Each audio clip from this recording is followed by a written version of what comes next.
학생 그 마이크를 좀 써줄래요? 왜냐면 제가 녹화를 하니까 뒤에는 잘 안 들려요. 저희가 문제를 개발하기에 앞서 수리 논술 문항에서 무엇이 중요한지 토의를 해보았는데요.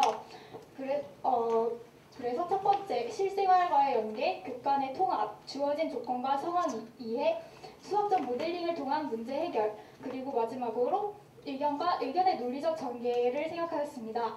그런데 이 중에서 주어진 조건과 상황 이해와 의견의 논리적 전개는 모든 논술 문항이 공통적으로 가지고 있는 것이라고 생각하였고, 또 수학적 모델링이라는 측면은 조금 이따가 문제 풀이를 설명하는 과정에서 조금 더 설명할 것이기 때문에 레셔넬에서는 첫 번째와 두 번째 실생활과의 연계와 극간의 개념 통합을 중심으로 설명하겠습니다.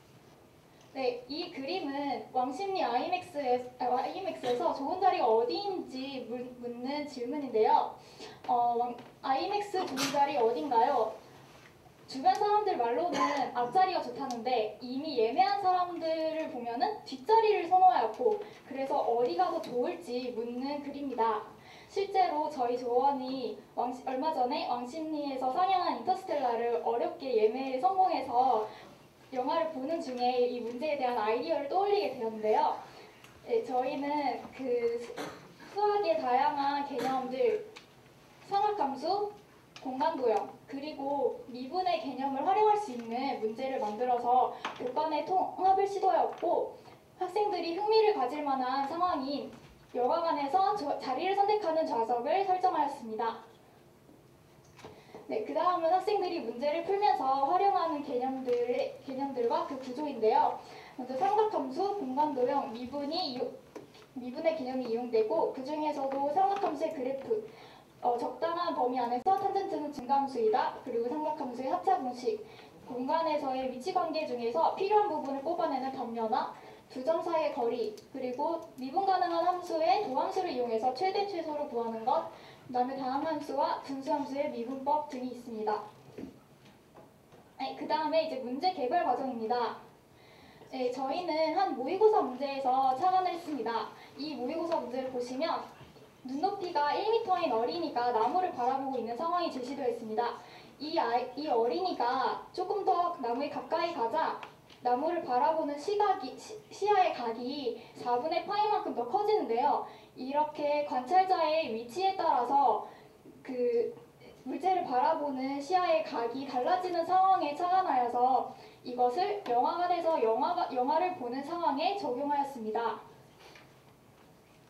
네, 저희는 이제 이렇게 영화관에서 좌석을 선택하는 상황을 설정하였는데, 처음에는 영화관의 구조를 스크린과 객석이 90도를 이루는 구조로 생각을 하였는데, 문제를 개발하면서 토의를 하고 난이도를 조정하고 또 상황 설정을 조금 더 현실적으로 하기 위해 스크린과 객석이 45도를 이루는, 즉 객석이 경사면에 있는 상황을 설정하기로 했습니다.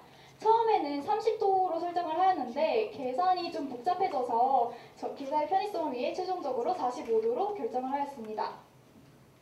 네, 그 다음에 실제 그 스크린의 크기는 현실성을 더하기 위해서 실제 왕십리 IMAX의 스크린의 수치를 가져왔는데요. 네, 근데 저희가 직접 문제를 풀어보는 과정에서 복잡한 계산이 굉장히 많이 나왔습니다. 근데 저희는 학생들의 계산 능력을 평가하려는 것이 목적이 아니기 때문에 문제가 너무 단순해지지 않는 선에서 계산을 최대한 간략하게 만들 수 있는 수치를 여러 번의 시도 끝에 찾아서 문제에 제시를 하였습니다. 네, 그 다음에 학생들이 좋은 자리를 선택하는 것을 수학적으로 접근할 수 있도록 좋은 자리의 기준을 스크린이 크게 보이는 자리로 저희는 설정을 하였습니다. 이렇게 크게 보인다는 것은 물체를 바라볼 때 그 각이 클수록 물체가 겉보기에 더 커 보인다는 사실을 학생들이 잘 이해하고 문제를 풀 수 있도록 각지름에 대한 설명과 그림을 제시문을 통하여 제공하였습니다. 네, 이렇게 최종 제시문이 완성되었습니다. 그 다음에 저희가 영화관에서 자리를 선택하는 문제 해결 과정의 일환으로 처음에 3개의 문제를 개발을 하였는데요. 저희가 직접 풀어보면서 얘기를 하면서 보니까 문제 1번은 풀이에 따라서 너무 어렵거나 또는 2번과 같은 풀이로 풀 수가 있는 문제여서 삭제를 하기로 하였습니다. 네, 그래서 이렇게 최종 문제가 완성되었습니다. 네, 이 다음에 이제 문제와 문제 자세한 설명과 풀이는 다음 발표자께서 해주시겠습니다.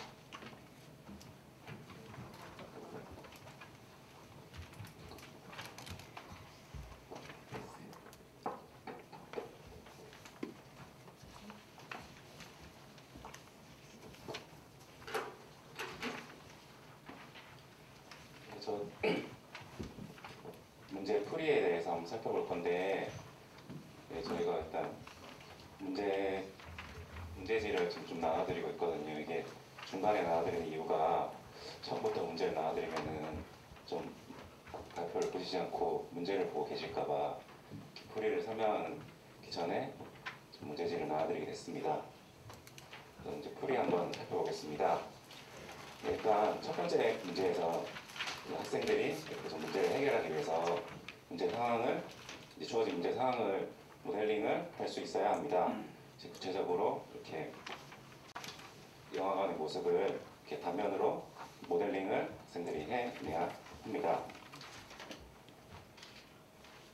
네, 이렇게 모델링을 해내고 나면은 이렇게 학생들이 이 스크린에 대한 시야각을 식으로 표현하기 위해서 이렇게 두 개의 삼각형을 통해서 시야각을 이루고 있는 두 각에 대한 탄젠트 값을 표현을 해야 하고요. 이렇게 다음에 탄젠트의 덧셈 정리를 이용을 해서 이 시야각의 탄젠트 값을 식으로 표현을 하게 됩니다. 이렇게 시야각에 대한 식을 구하고 난 뒤에 미분 등을 이용해서 이제 최대가 되는 그 자리를 결정을 해야 합니다. 네, 이제 두 번째 문제 또한 마찬가지로 영화관의 모습을 이렇게 단면화를 해내서 학생들이 가로 시야각을 구하기 위해 이 삼각형을 찾아내야 하고요. 그리고 두 번째 문제에서 이제 세로 시야각 또한 이렇게 단면화를 해내서 이 세로 시야각을 구하기 위한 이 삼각형을 찾아내야 합니다. 네, 이렇게 시야각을 구하기 위한 삼각형들을 찾은 다음에 학생들은 청각함수를 이용을 해서 시야각에 대한 탄젠트 값들을 계산을 해내야 합니다. 이렇게 저희 이제 풀이는 이렇게 되었고, 이제 루브릭에 대한 내용을 한번 살펴보겠습니다. 우선 저희 루브릭 초안은 이렇게 구성을 하였는데, 일단 저희가 먼저 애널리틱 루브릭을 선택을 하였고, 이제 문제 이해 부분에 있어서는 저희가 앞에 문제 풀이 과정에서 살펴보았던 중요한 내용들을 이렇게 답안이 잘 포함을 하고 있는가 확인을 할 수 있게 하였고, 저희 문제 해결 부분에 있어서는 저희 문제 풀이가 아직 크게 세 개로 나뉠 수 있기 때문에 문제 풀이 부분은 이렇게 세 단계로 나눠서 이렇게 루브릭을 세 개로 구성을 하였습니다. 네, 두 번째 문제 또한 이제 문제 이해 부분에서 중요한 내용을 문제 이해가 중요한 내용을 이제 포함을 하고 있는지 확인을 할 수 있도록 구성을 하였고, 문제 해결 부분 또한 이렇게 문제를 풀이를 크게 세 단계로 이렇게 나눠서 이렇게 세 개의 루브릭으로 이제 제작을 하였습니다. 이제 그 다음은 저희가 이제 문제를 풀어가면 문제를 학생들에게 실제로 풀게 하고 그 답안을 채점을 하면서 이제 루브릭에 어떤 좀 이슈가 되었고 이제 그것에 대해서 논의를 한 내용을 한번 얘기를 해보겠습니다. 우선 저희 그 문제는 문제 1번을 보면은 문제 1번에 대한 내용을 보면은 우선 여기 문제 2의 부분에서 여기 도함수를 이용하라고 표현하는 부분이 좀 문제가 되었는데요. 저희가 앞에서 소개한 문제 해결 과정에서는 그 시야각이 최대가 되는 자리를 구하는 과정에서 미분 등을 이용을 해서 설명을 했는데 실제로 학생들이 답안을 살펴보니까 이렇게 식을 변형을 해서 어떤 산술평균과 기하평균의 관계를 이용해서 문제를 해결하는 답안들도 살펴볼 수가 있었습니다. 그래가지고 이제 저희 루브릭이 지금 이러한 풀이들을 포함을 하고 있지 않기 때문에 이러한 답안들도 것도 이렇게 포함을 할 수 있도록 루브릭의 표현을 좀 수정을 해야 되겠다 이렇게 확인을 할 수 있었습니다. 예, 그리고 이제 단면화에 대한 부분도 조금 얘기가 나왔는데 예, 어떤 학생 같은 경우에는 이런 식으로 단면화를 뭐 제대로 하긴 했지만은 이제 그 이외에 좀 문제 풀이가 의미가 없는 경우도 있고, 근데 반면에 다른 학생들은 단면화를 제대로 좀 하지는 못했지만은 그 이외의 문제 풀이가 조금 의미가 있는 풀이를 해냈지만은 이제 저희가 루브릭을 저렇게 구성을 해서 좀 전자의 학생이 후자의 학생보다 점수를 이제 좀 더 받아가게 됐는데 이제 그게 좀 문제가 있는 게 아닌가 이런 지적이 있었습니다. 예, 그래서 이제 후자의 학생들이 이게 좀 문제를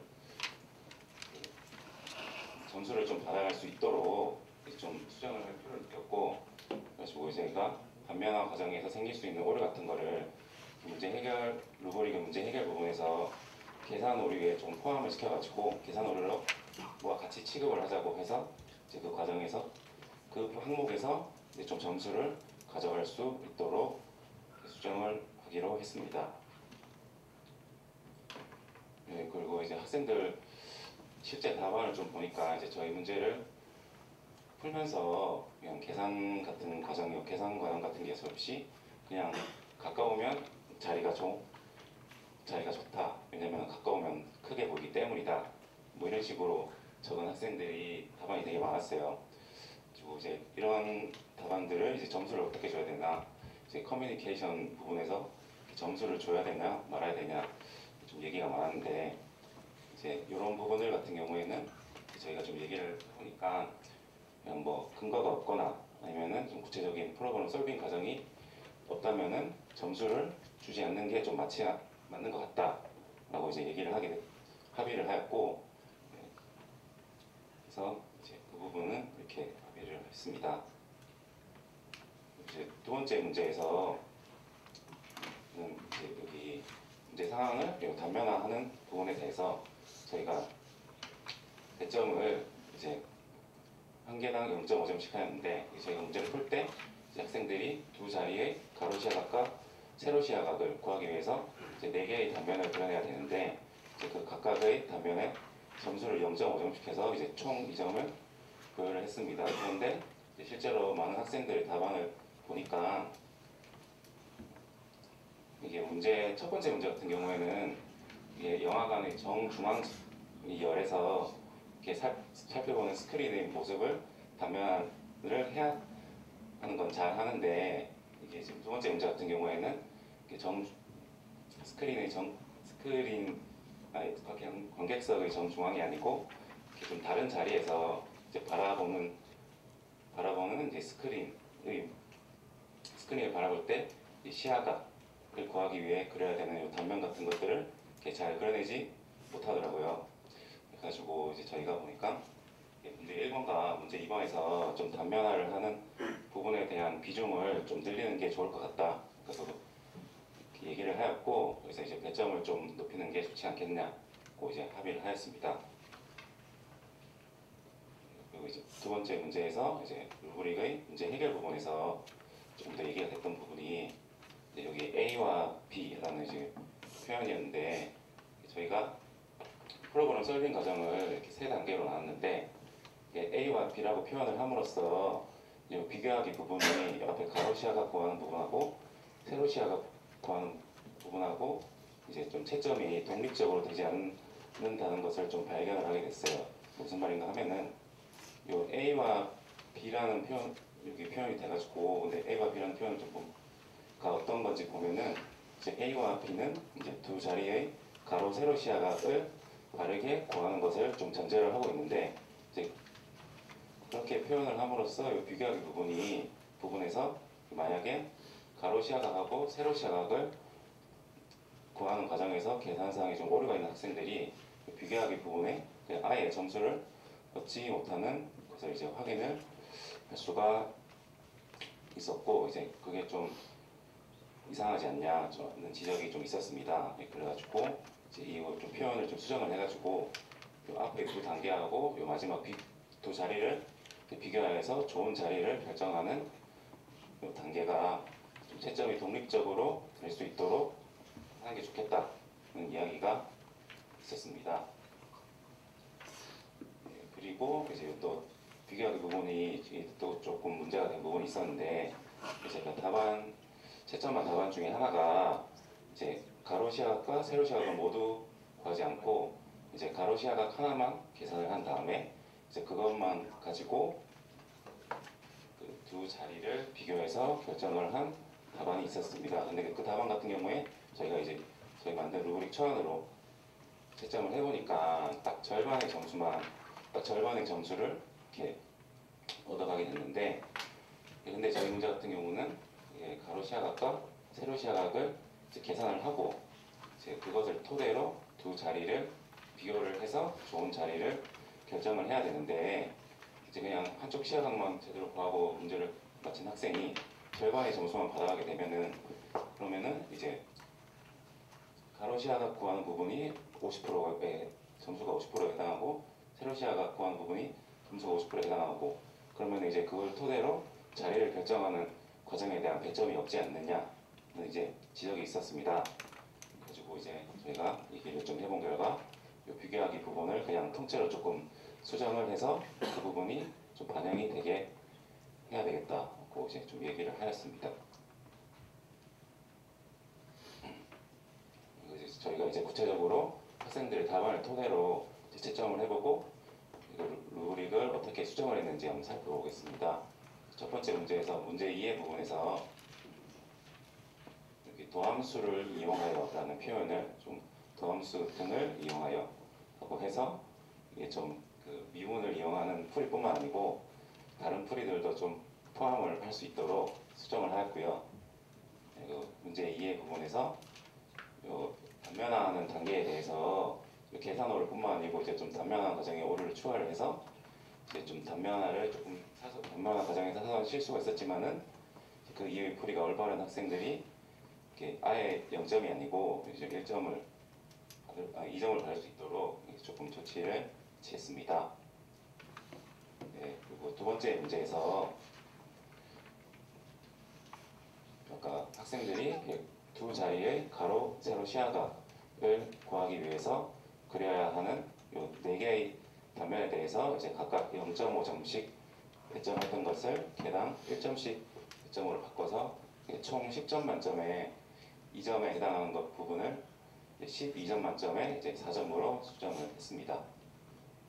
예, 그리고 비교하기 부분을 항목을 새로 작성을 해서 이제 시야각의 값을 정확히 구하는 것이 전제가 되지 않게 해서 앞의 두 단계와 뒷부분의 이 독립적으로 채점이 될 수 있도록 했고, 그리고 이제 겉보기 넓이를 계산하여 비교하게 하는 식으로 바꿔가지고 그 가로 시야각을 구하고 세로 시야각을 구하고 이제 마지막으로 그것을 토대로 그 자리를 결정하는 그 부분이 부분에 대한 배점이 있도록 이제 구성을 하였습니다.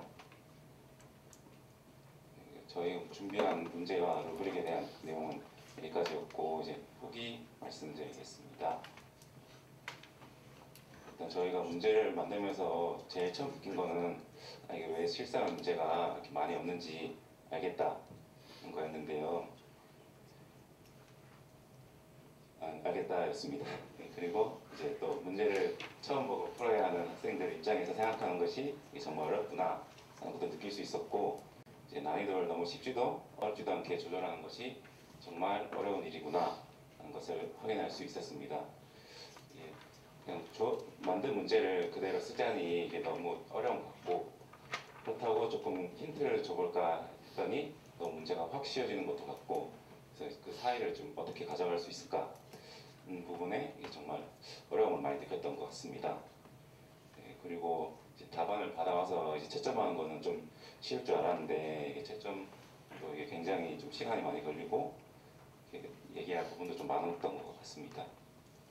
네, 그리고 이제 학생들의 답안을 보고 루브릭을 수정하는 과정의 필요성도 좀 느끼게 되었는데,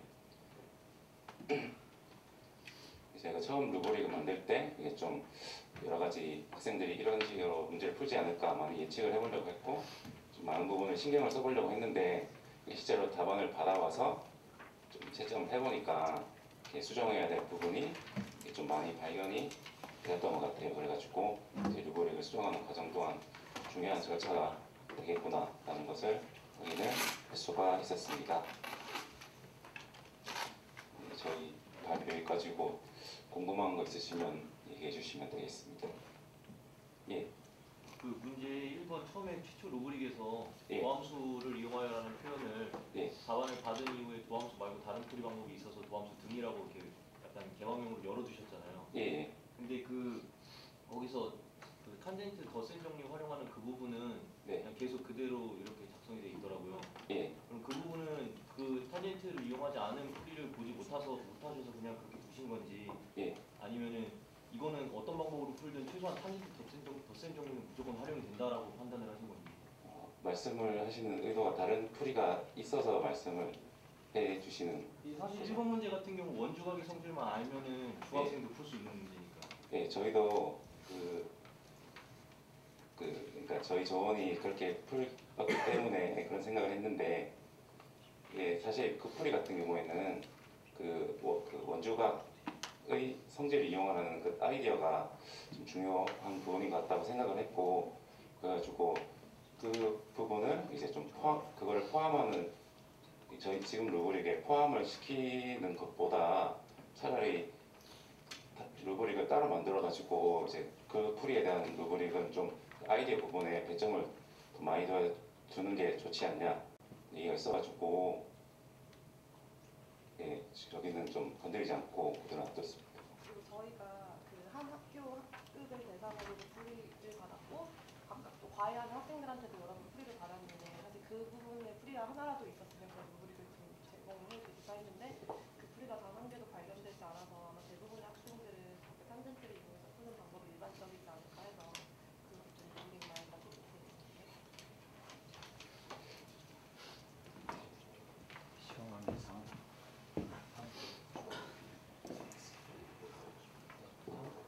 다음 주 나와서 발표해 주세요.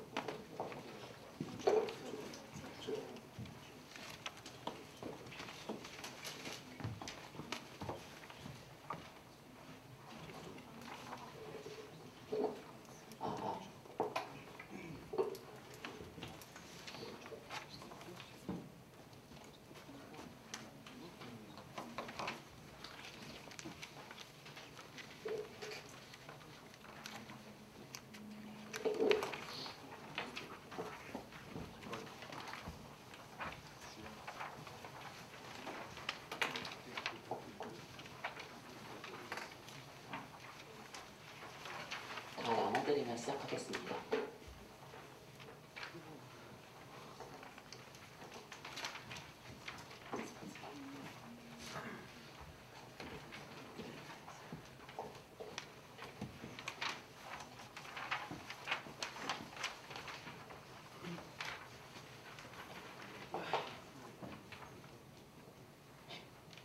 시작해도 되나요? 네, 안녕하세요. 수학교육과 1, 2학번 정준영입니다. 저희 3조에 이제 파이널 프로젝트 발표를 시작하도록 하겠습니다. 먼저 저희 조는 제가 이제 문제를 개발한 과정과 레셔널을 중심으로 하여 전반부를 발표할 거고, 정철호하고가 루브릭과 실제 학생들의 응답을 중심으로 하여 후반부를 발표하도록 하겠습니다. 저희 조는 다음과 같은 목적으로 문제를 만들었습니다. 먼저 저희 조는 그동안 했던 조별과제 주제가 수열이었습니다. 따라서 수열을 중심으로 하여 고등학교 2학년 대상으로 하는 논술 문제를 만들었습니다. 따라서 저희의 논술 문제의 목적은 고등학교 2학년 학생들이 수열 단원을 얼마나 잘 이해하고 활용할 수 있는지에 대해서 판단하고자 하였습니다. 다음으로는 저희 조가 생각한 수열의 컨셉션 맵을 볼 건데요. 저희 조가 조별 과제로 냈던 컨셉션 맵을 간략하게 요약하면 다음과 같습니다. 저희 조는 수열을 크게 수열의 규칙성, 기납적 추론, 어플리케이션 이렇게 세 가지 측면으로 보았고요. 수열과 수열의 극한 사이에 연계성이 있다고 보았습니다.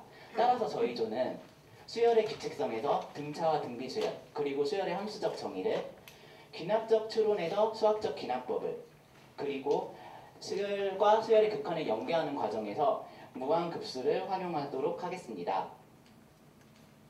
그렇다면 수열의 규칙성을 학생들에게 물어보기 위해 저희가 학생들에게 어떠한 문제와 어떠한 상황을 제시해야 하는가에 대한 질문이 오게 되는데요. 따라서 저희는 규칙적인 상황을 제시하고자 하였습니다. 여러분께서 이제 모의고사 많이 보시고 했었을 때 등비수열의 등비급수 그런 프랙탈 문제 많이 보셨을 텐데요. 저희는 만약에 학생들에게 익숙하지 않은 그냥 새로운 상황을 제시한다면 학생들이 문제가 너무 어려워서 못 풀게 되는 결과가 발생하고, 그렇게 된다면 저희가 학생에게 물어보고 싶었던 수열의 규칙성이나 기납적 추론 같은 것들을 저희가 문제를 통해 평가를 할 수 없다고 생각하였습니다. 그렇다면 문제가 과연 너무 쉽다면 학생들은 이 문제를 엑서사이즈로 여기게 될 것입니다.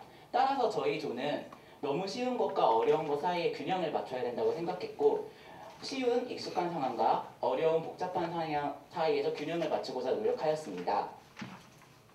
그 결과 저희 조는 다음과 같은 세 가지 결론을 얻게 되었는데요.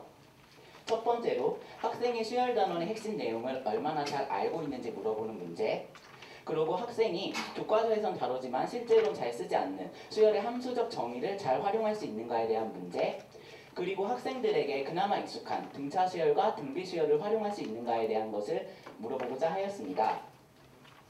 지금 보시는 것은 여러분께 나눠드린 유인물 첫 번째 페이지에 있는 문제인데요. 이거 보시면서 이제 제 발표 나머지 들어주시면 이해하기 편하실 것 같습니다. 먼저 1번부터 보겠습니다. 1번은 이제 수열 AN에 대하여 저렇게 써 있는데요. 이걸 이제 그림으로 그리면 다음과 같습니다. 일반적으로 n,an, n 플러스 1, a, n 플러스 1, a, n 플러스 1을 이은 ln과 그 넓이 an을 이제 살펴보고자 하는 건데요. 저희 조는 스몰 an과 라지 n 사이의 규칙을 바탕으로 학생들이 이 문제를 풀기를 원했습니다. 그 규칙은 이제 스몰 an이 등차 수열이면 라지 an도 등차 수열이고 등비 수열이면 똑같이 등비 수열이 나옵니다. 그 결과 저희는 저 라지 an 수열을 구해서 라지 n 수열의 시그마 합으로 이 문제를 풀기를 바랬는데요. 저희는 지금부터 이 식을 별표라고 정의하고 시작하도록 하겠습니다. 두 번째 문제는 아까 정의한 그 별표식을 수학적 기납법으로 증명하는 건데요. 저희는 1번에서 증명한 규칙적인 상황을 저희가 아까 이용한다고 말씀드린 기납적 추론을 활용하여 증명할 수 있는지 판단하고자 하였습니다. 저희 조는 이를 NCTM의 리즈닝 앤 프로프에서 Developing and Evaluate Mathematical Argument and Proof 과정하고 연결이 있다고 생각을 하였습니다. 그 다음은 2번입니다. 1번에선 이제 등차 수열인 상황을 주었고요. 2번에선 등비 수열인 상황을 주었는데요. 저희 조는 이 문제에서 등비 수열과 무한급수의 커넥션을 파악하고자 하였습니다. 이렇게 문제를 만들고 이제 저희 조끼리 토론을 하다 보니까 이 문제에 약간 문제점이라고 할까나? 하여튼 이게 생겼습니다. 학생들이 문제를 풀 때 혼란을 가질 수 있고, 저희가 채점을 할 때 채점의 불확실성을 해소하기 위하여 저희는 두 가지 정도의 수정을 가하였는데요. 첫 번째로 1-1번의 끝부분에서 볼 수 있는 식 별표가 성립함을 추측하여라라는 문장을 식 별표가 성립함을 보여라로 바꿨고요. 두 번째로 질문 2번의 끝에 있는 무한급수가 수렴하는지를 설명하여라라는 문제를 무한급수가 수렴하는지 판단하시오로 바꿨습니다. 이 과정을 통해서 저희는 학생들에게 저희가 묻고자 하는 대답을 할 수 있도록 요구하였습니다. 다음으로 저희는 이제 다음으로 토론을 하다가 저희 조끼리 의견이 제일 많이 갈린 부분인데요. 아까 제가 정의해드린 저 별표식을 문제에 제시해야 하는가, 제시하지 말아야 되는가에 대한 의견이었습니다. 먼저 제시하여야 한다고 주장했던 저희 조원들의 말에 의하면 이제 만약에 저희가 문제를 제시하지 않는다면 학생들이 이 문제를 푸는데 난이도가 급상승할 것이고, 만약에 1-1번을 통해 저 별표식을 올바르게 구해내지 못한다면 1-2번에서 별표식을 활용하여 기납적인 증명을 하는 것에 실패를 할 것입니다. 따라서 학생이 기납법을 쓸 수 있더라도 실제로 저희 조는 기납법을 평가할 수 없게 되는 것이죠. 그리고 만약에 저 별표식을 제시하지 않아야 된다는 입장에서 만약에 저 별표식을 제시한다면 학생은 문제의 풀이법을 고정될 것이라고 여겼고요. 그 다음에 답이 주어져 있으니까 학생이 끼워 맞춰서 잘 모르지만 대충 찍어서 풀 수 있다는 그런 주장이 나왔습니다. 저희 조는 이 두 주장이 모두 근거가 타당하고 명확하다고 생각하였기 때문에, 그리고 실제로 학생들이 이렇게 반응을 할지 너무 궁금했습니다. 따라서 저희 조는 타입 A를 식 별표를 제시한 문제를 만들었고요. 타입 B가 뒷면에 있는데 식 별을 제시하지 않은 문제로 만들었습니다. 그래서 저희는 환일고등학교 총 52명에게 각각의 타입을 풀려서 문제를 채점하게 되었습니다. 지금까지 문제 제작에 대한 발표 끝났고요. 정철호 학우가 이어서 나머지 발표해 주도록 하겠습니다.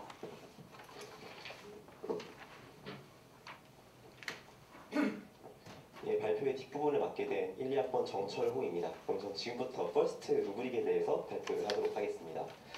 질문 1단계 문제는 문제를 푸는 과정이 단계별로 잘 나눠진다고 생각했기 때문에 저희는 홀리스틱 루브릭으로 작성을 하기로 했습니다.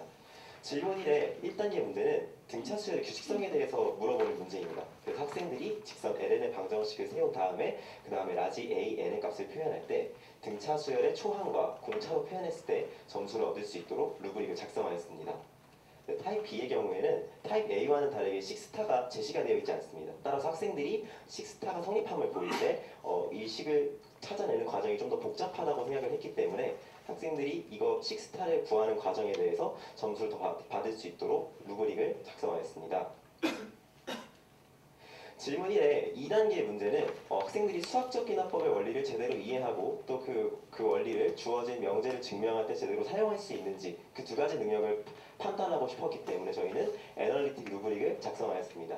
따라서 문제 2의 측면에 대해서는 학생들이 수학적 기납법의 4가지 요소를 제대로 이해하고 있는지를 평가하였고요. 그리고 문제 해결 부분에 대해서는 학생들이 수학적 기납법을 순서에 맞게 잘 풀어냈을 때 점수를 얻을 수 있도록 루브릭을 작성하였습니다.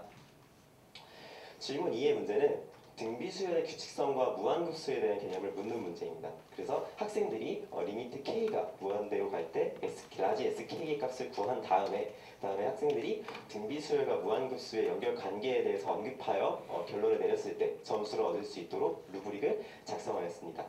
그래서 이제 실제적으로 학생들이 실제적으로 문제에 어떻게 반응을 했고 그에 따라서 저희가 어떻게 루브릭을 수정했는지에 대해서 살펴보도록 하겠습니다. 먼저 질문 1에 1단계 A타입부터 살펴보시겠습니다. 이 풀이를 보시면요. 이 학생은 이제 전체적으로 결과적으로는 마지막에 식스타가 성립하는 것을 제대로 보였습니다. 하지만 타입 A의 문제에서는 직선의 ln의 방정식을 구하라고 했는데 이 학생은 결과적으로 직선의 ln의 방정식을 구하지 못했습니다. 따라서 이제 이 학생은 이제 홀리스틱 루브릭 채점에 의해서 이제 ln의 방정식을 구하지 못했기 때문에 이 학생의 풀이에는 점수를 제공할 수가 없었습니다. 다음 풀이 보시겠습니다. 이 학생의 풀이를 보시면 이제 왼쪽 아래 부분 보시면 이제 x표를 저희가 찾죠. 이 학생은 지금 시그마 i는 1부터 m까지 라지 ai, 그러니까 첫 번째 사다리꼴 항부터 n번째 사다리꼴 항까지 더한 모습을 그림으로 표현할 때 m과 n 플러스 1의 값을 혼동했습니다. 그러니까 지금 사소한 계산 실수를 해버렸기 때문에 이 학생은 결과적으로 식스타가 성립함을 제대로 보일 수 없었습니다. 그런데 이제 타입 A의 경우에는 식스타가 제시가 되어 있었기 때문에 자신이 계산을 하고 식스타가 나오지 않았네? 뭐가 틀렸지 하다가 그냥 내가 구한 값에 m을 n 플러스 1로 대입을 하면 식스타가 성립하는구나 라는 식으로 논리를 전개해서 논리적 하자를 가지고 그냥 이 문제를 풀었다고 한 학생입니다. 그래서 저희는 이제 이런 학생에 대해서는 정확한 계산을 해서 식스타가 성립한다고 보이는 과정에 대해서는 점수를 줄 수가 없었습니다. 자, 이제는 타입 B의 풀이에 대해서 보시겠습니다.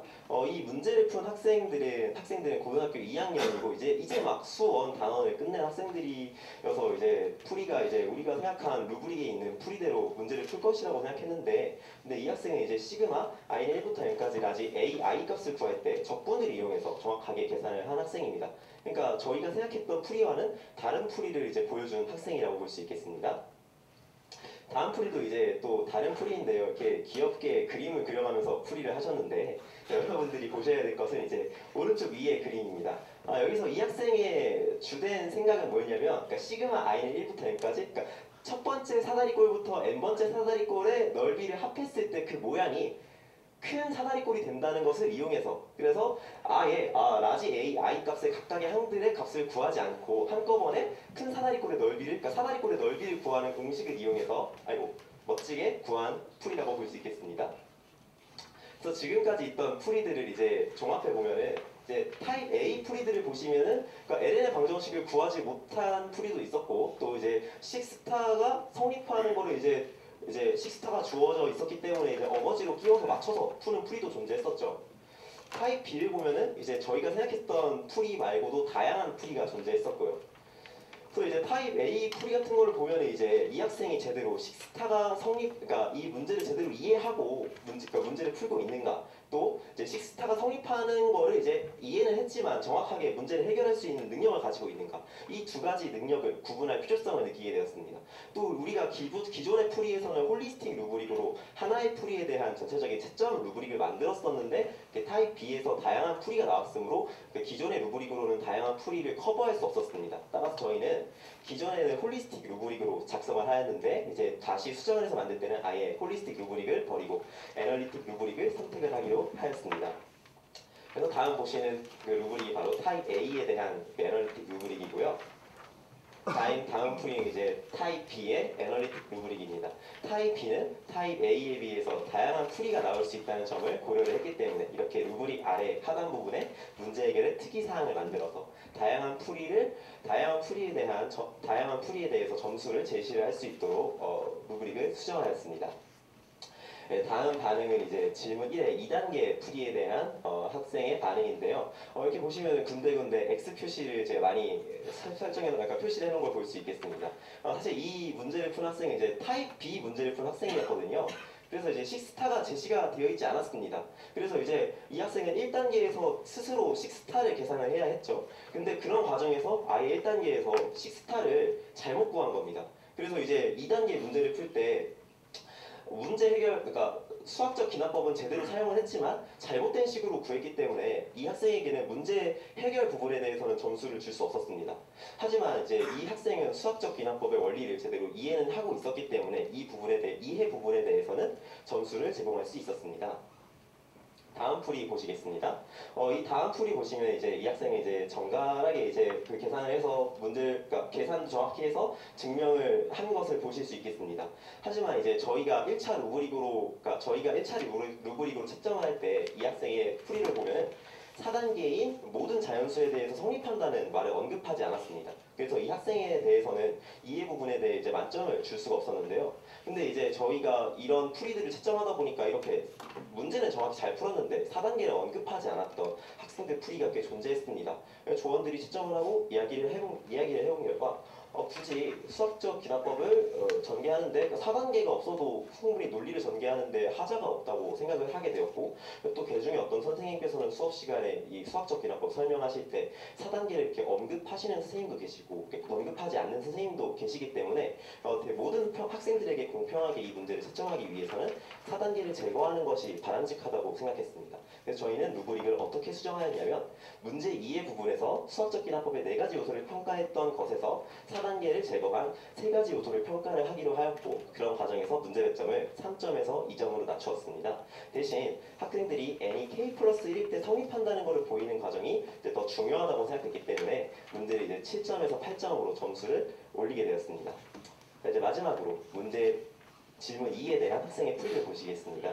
이 학생의 풀이를 보시면 굉장히 간단하게 3줄만 적은 것을 보실 수 있겠는데요. 당황하지 않고 이제 위에 앞에 2줄을 보시면요. 이 학생은 이제 리미트 k가 무한대로 갈 때 라지 sk의 값을 구하지 않고 그냥 마지막 부분에 이제 무한급수하고 등비수열의 그 관련성에 대한 언급만 하고 있습니다. 그러니까 저희가 작성했던 루브릭의 마지막 단계만 언급한 학생이죠. 근데 이제 1차 루브릭으로 이 문제를 채점할 때는 홀리스틱 루브릭이고 이제 앞에 단계를 문제를 풀지 않았기 때문에 이 학생에게 점수를 부여할 수가 없었습니다. 근데 이제 또 이런 풀이를 채점하다 보니까 이렇게 앞에 리미트 k가 무한대로 갈 때 라지 sk 값을 구하는 과정과 이렇게 등비 수열과 무한급수의 연결 관계를 언급하는 과정이 크게 상관관계가 없다고 생각을 했기 때문에 이렇게 뒷부분을 과정을 언급한 학생에게도 점수를 줄 수 있도록 루브릭을 수정하기로 하였습니다. 그래서 저희가 가지고 있었던 기존의 루브릭의 아래로 추가 사항으로 이렇게 뒤에 등비수열과 무한급수의 연결 관계를 언급한 학생에게도 점수를 줄 수 있도록 추가적으로 루브릭을 수정을 하였습니다.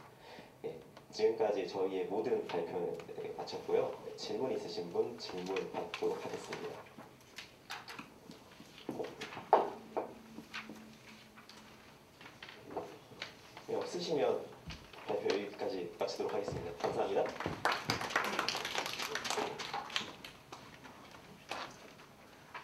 다음 주 나와서 준비하시고요. 근데 그 수리 논술령에 맥락이 없지 않나요? 어떻게 생각해요? 지금 발표하신 처럼 다른 점은 다 맥락이 있었잖아. 저희도 이제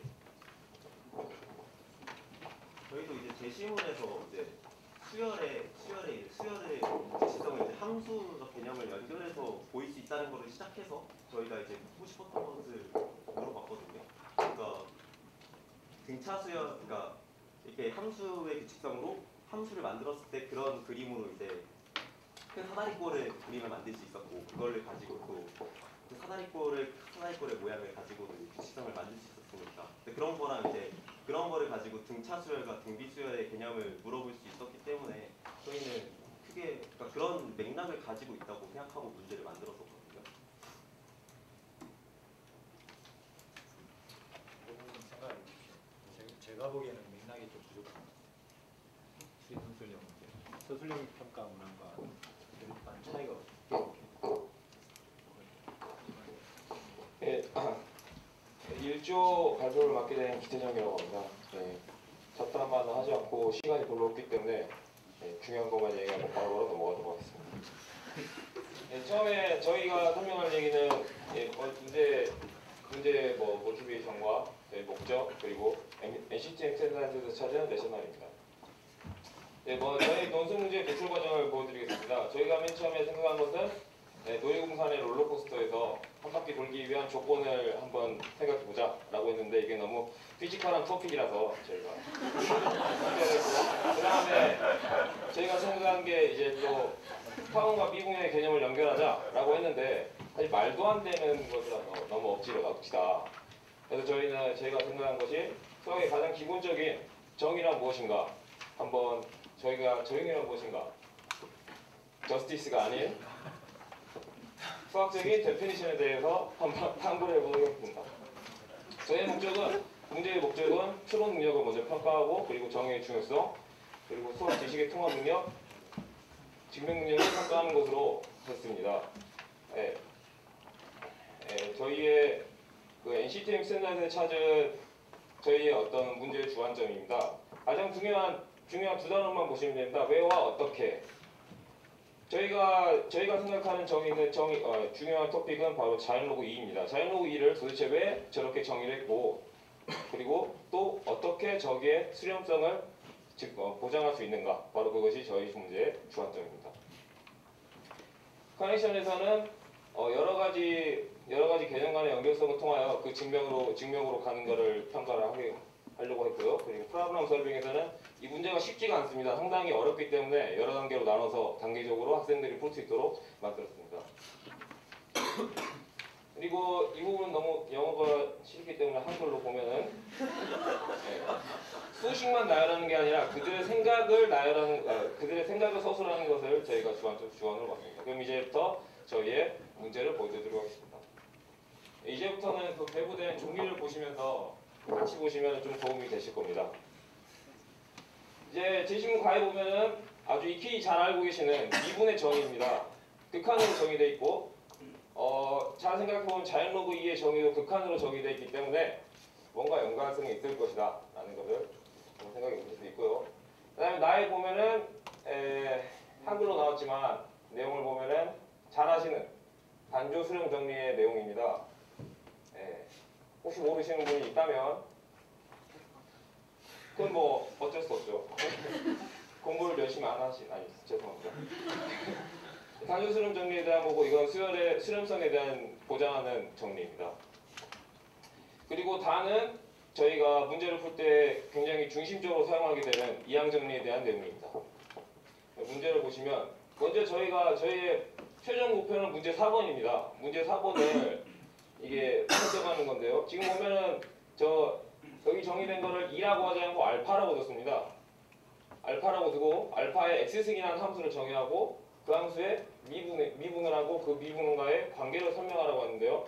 여기서 중요한 거는 저희는 본질적인 정의에 대해서 생각했기 때문에 저 알파라는 것이 과연 수렴하는지, 그리고 또 왜 저렇게 우리가 정의를 했는지에 대해서 탐구를 하기 위해서 먼저 존재성에 대해서 저희가 탐구하기 위해서 그 정체성을 증명하기 위해 너무 어렵기 때문에 문제를 1번 첫 번째 보시면은 아주 상관이 없어 보일 수 있지만 다음 문제 2번에 이 유계성을 보이는 데서 굉장히 유용하게 사용되는 이 부분을 첫 번째 문제로 선택을 했습니다. 그리고 두 번째 문제에서 그 부분을 활용해서 이항 정리와 수열의 정의를 이용해서 이 유계성을 증명하고 그 다음에 세 번째 보면은 제시문 나에 단조 수렴이나 아니 단조 증가나 혹시 아니면 단조 감소인 것을 저희가 보임으로써 이 수열이 바로 수렴한다는 것을 증명하는 이러한 과정입니다.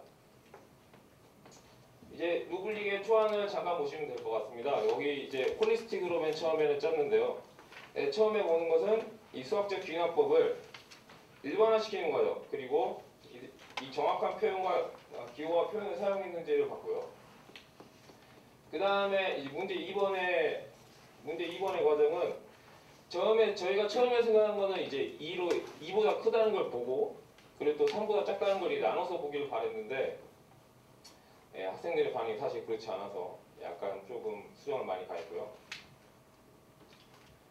그리고 문제 3번에서는 저희가 본 게 이제 저 1 플러스 n분의 1이나 n승이라는 저 수열을 어떤 수열의 일반항으로 보고 그 수열이 증가한다. 이걸 보는 것을 초점으로 했습니다. 그리고 문제 4번은 여기서 제일 중요한 게 이제 f'x는 fx라는 것. 저희가 정의한 그 수열이 저거라는 것. 그리고 저 치환하는 기법은 사실 고등학교 문제에서 많이 나오는 것이라 애들이 이 문제 4번은 굉장히 잘 풀 것이라고 생각했습니다. 이제 아이들의 어떤 반응을 봤습니다. 1번을 푸는 데 있어서 대부분의 아이들이 사실 이것뿐만이 아니라 식만은 나열하는 경우가 굉장히 많습니다. 그리고 지금 첫 번째 보면은 첫 번째 부 같은 경우는 그냥 n이 1의 경우만 한 경우 2점을 줬고요. 그 다음에는 그냥 첫 번째 루블릭에 따르면은 시도를 하면은 8점을 주기로 했습니다.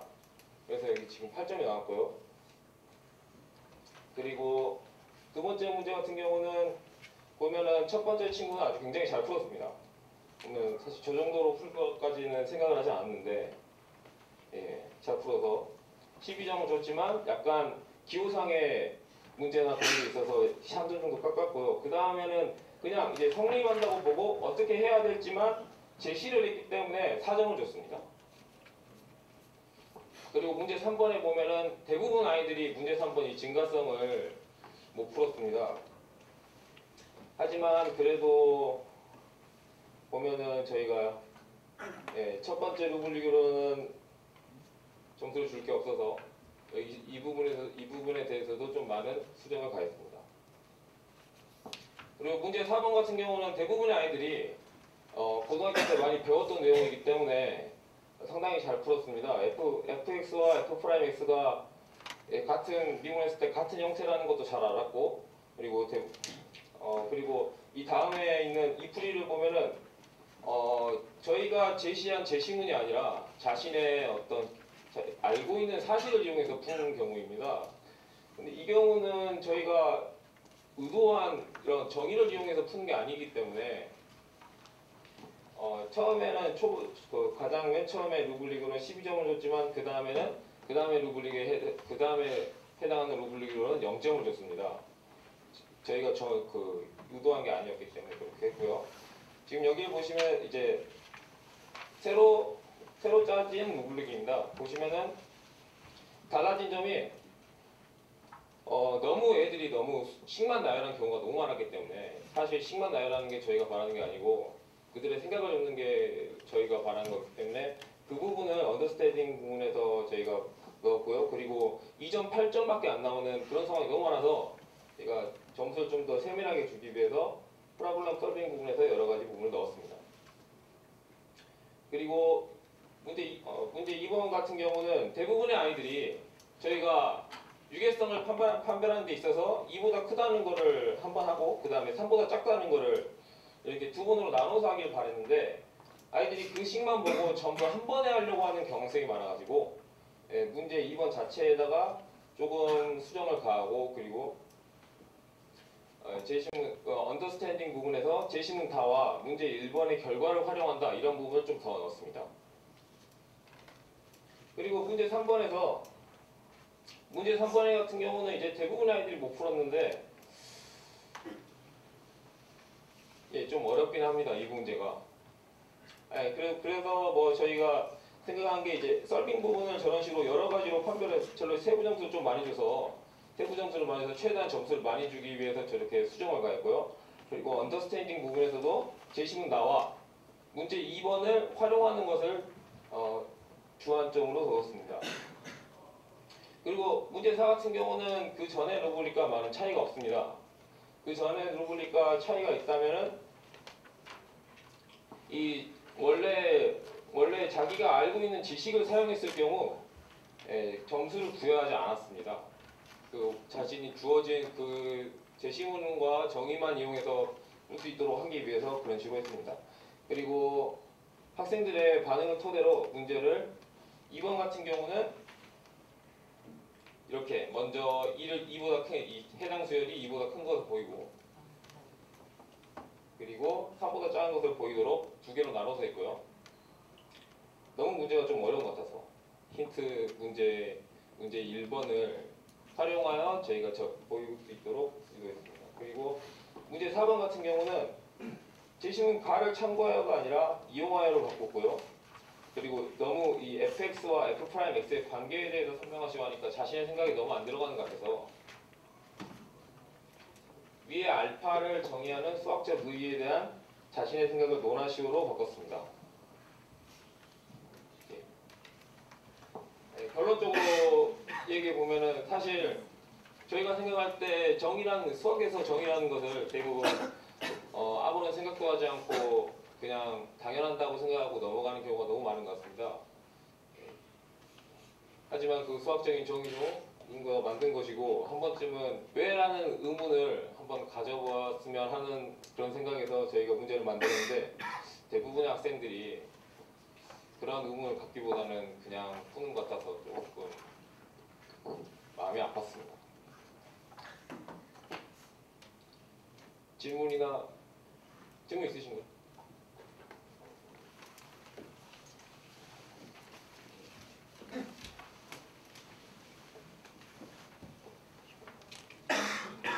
예. 마지막 문제에서 노나시오로 이렇게 바꾸는데 루브릭은 어떻게 짜시나요? 루브릭은 사실 저 노나시오 부분은 저기 애들이 제가 말한 게 그냥 옵셔널 포인트다. 그렇게 평가하기보다는 그냥 그렇게 생각을 보고 싶다. 그런 의미에서 넣은 거고 애들이 그냥 뭔가 배웠으면 하는 생각에서 넣은 겁니다. 마지막 노나시오는. 저희도가 예. 맨 처음에 발표를 했잖아요. 예. 저희 같은 경우 그 평균에 대한 심상을 보기 위해서 이제 자신의 의견을 제시하시오 했는데 숫자 문제 난리가 났거든요. 아, 그래서 좀 명확한 가이드라인이 있거나 아니면 힘들 것 같다는 생각이 들어요. 그거는 확실히 그럴 것 같습니다. 그래도 저 같은 경우 만약에 제가 선생님이 돼서 이런 문제를 내게 된다면은 한번 아이들의 생각을 보기 위해서 이런 식으로 한번 문제를 내보는 것도 나쁘지 않을 것 같습니다. 굳이 평가가 아니라 애들이 배웠으면 하는 그런 느낌입니다. 그렇습니다. 또 있으십니까?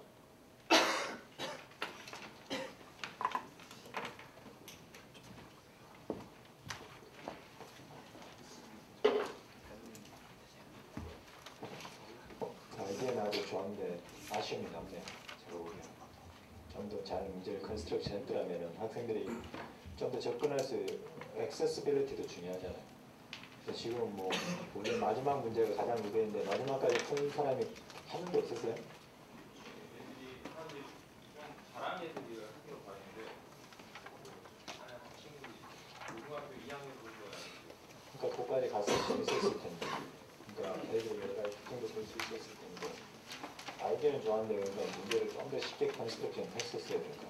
걔들 수준에 맞게. 그럼 걔들이 좀 다양한 의견을 봐야 또 수정을 하는데 제가 보기엔 마지막까지 아예 가지를 못하는 애들이